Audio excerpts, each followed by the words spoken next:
Hi, so my mate Robbie is running a quiz to raise some money for charity during COVID-19 lockdown, and he asked me to write and perform a bit of a spoken verse poem thing for that, which I did.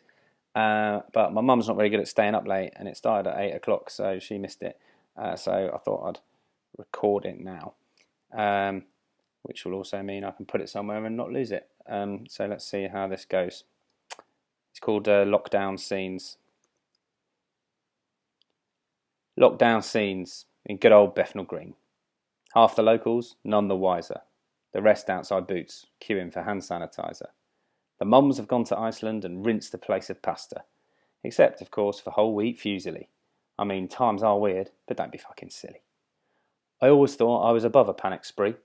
Cut to me, up to my knees in chickpeas and bacon. We're sorted for non-Halal falafel for about a generation.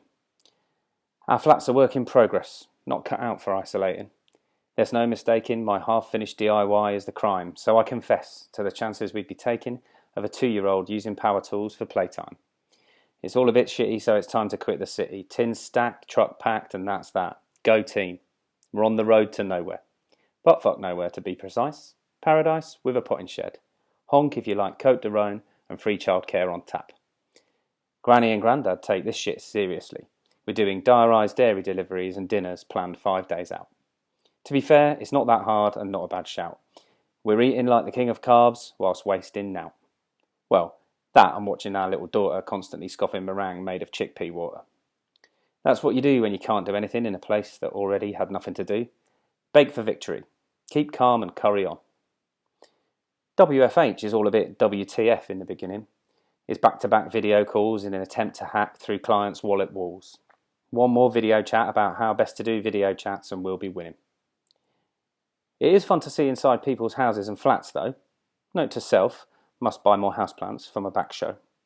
Another note to self, use pencils and paper before laptop keys fuse to fingertips and you end up like a shit Edward Scissorhands. Bobby Val digits. A square-eyed elf with tendrils that taper into grim-looking alphabety spaghetti bits. Still, at least all social interaction isn't via the same contrived contraption. What's that? It is? Great. Fire up Zoom or Hangouts and pour me a vat of wine. Luckily, we've all got a mate who's into quizzes and has excess time. Even if, when he's hosting, he wears a comedy get-up but somehow escapes the roasting.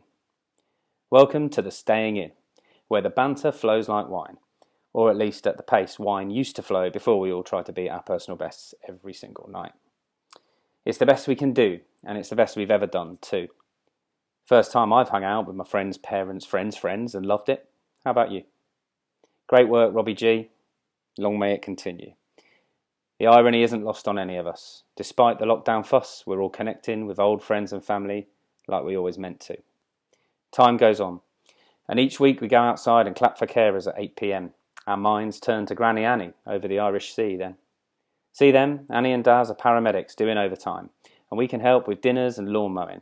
So we make a punchy call to decamp to Donegal. Got to make a move while the ferry's still ongoing. The tins are stacked through tears this time and it all feels crazy.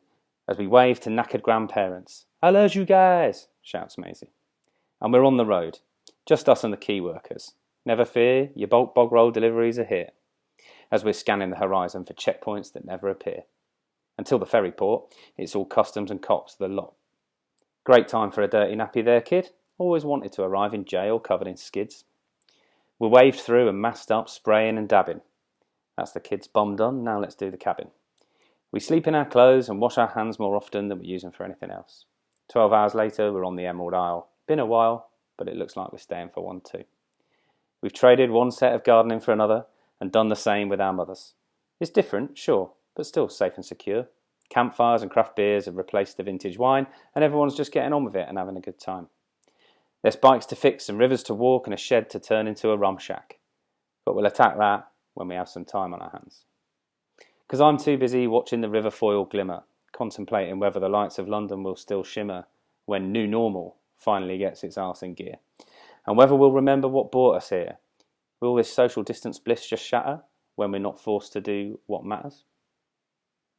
Bit of a cheesy ending in it on the question thing, but fuck it, worked at the time.